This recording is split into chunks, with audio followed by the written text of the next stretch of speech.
Good afternoon. This is Ryan Mallory for SharePunter.com. Today is October 20th, 2010. I tell you what, yesterday was a rough day. You could probably tell it just by the way I was doing the market wrap up that I didn't enjoy it the least bit. And people tell you not to get emotional about the market or to get frustrated, but we're humans, and quite frankly, it is very easy to be upset about a market that isn't doing as well as you would like for it to go. So yeah, I was pretty uh, down, I guess you could probably say, about the action that we got out of the market yesterday. But nonetheless, I mean, there's another day in the market. As you can see today, we've basically erased most of the losses from the day before, and despite not being as capitalized as I was the day prior, I am able to make up for a large chunk of those losses. But no, I think that it's impossible not to get upset at times at the market, but it's the way you handle those emotions that really distinguishes you from a good trader and a bad trader. Another aspect of being a good trader is constantly scrutinizing your methods, your rules, when you get in and when you get out, how you take profits, and so forth. And last night, to be quite honest, I was up till about 3 a.m. Going over every one of my trades from this past year, looking at how much profit I'm leaving on the table versus how much I'm taking, when I'm getting into stocks, when I am getting out of the stocks. So I was able to do that, and I looked at all of my trades, and two things about my trading behavior that was troubling, but yet I would say pretty much easily correctable. The first is I am leaving too much money on the table. When I tighten my stop losses, I'm doing it based off of technical analysis, putting it below resistance levels, and that's good to do and everything. But at times, though, if a support level is too far away from the price action, in my opinion, and at least this is what I'm going to be doing going forward, I'm going to be a little bit more aggressive, even if there's not a solid logical reason for placing the stop loss where I'd like for it to go. I'm going to do it anyways. Reason being is because at the end of the day, having profit is what we trade for, and it's not about the individual returns we get on a particular stock. It's about the amount of money that you can consistently take out of the market and put it into your portfolio. So, with that said, I'm going to give you one example here, and this is first one is Apple. So let's pull it up here if I can find my mouse cursor here. APL. I'm going to zoom in here. Price action after the earnings report on Monday had the stock drop all the way down to 292-ish, and I got in around 297 after hours. Knowing that, I've watched this stock for 4 or 5 years very closely, and a lot of times people overreact to news that really isn't all that bad on Apple. And I would say 90% of the time when you get one of these huge sell-offs, you see the stock recover right away.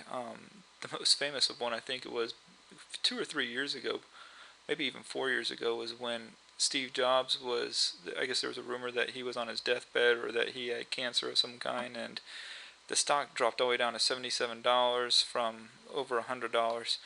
Um, I remember staring at that stock and saying to myself, "Oh, I should be pulling the trigger right here." Well, by the end of the day, the stock, had seen substantial gains, had recovered from all the losses earlier in the day, and I would have made a nice chunk of coin uh, or profit off of that trade, and had I just pulled the trigger.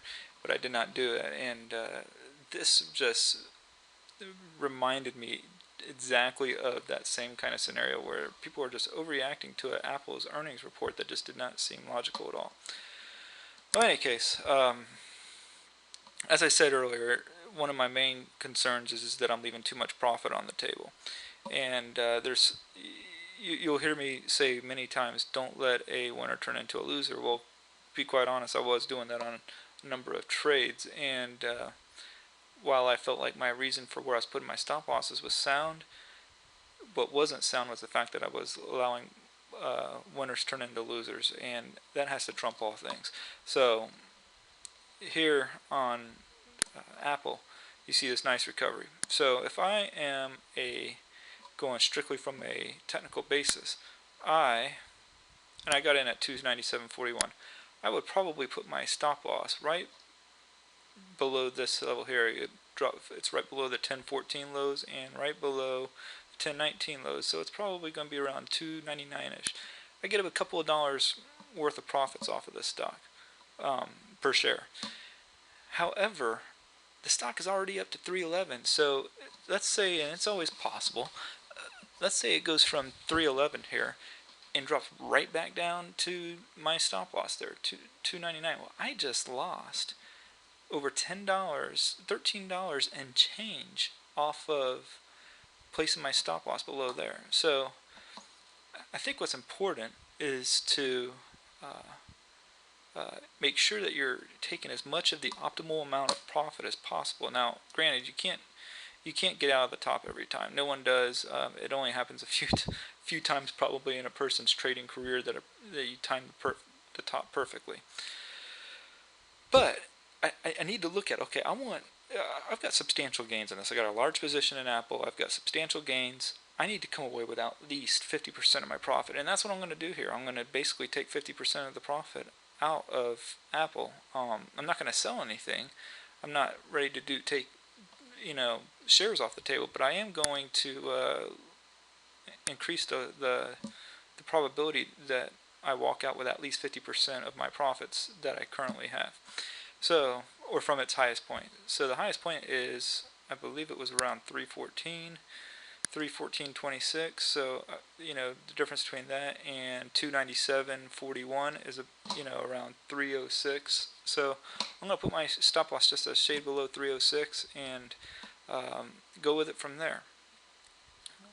That way I have peace of mind that I'm going to walk away with something, that this thing isn't going to come away with nothing, or I just take 20% of the optimal amount of profit possible on the trade. So that's my thoughts there. Another perfect example is ITW. This stock here, it broke out, and this stock here, good gracious, I really should not have played the earnings. Even if I would have been right on it, I should not have played it, because earnings are usually just a pitfall for the masses who want to roll the dice. I was willing to roll the dice, and my ego got the better of me, and I actually took a loss on this trade. Did get a little bit of a dividend, earlier in the trade that helps offset those losses, but still, I lost. A perfect example of letting a winner turn into a loser.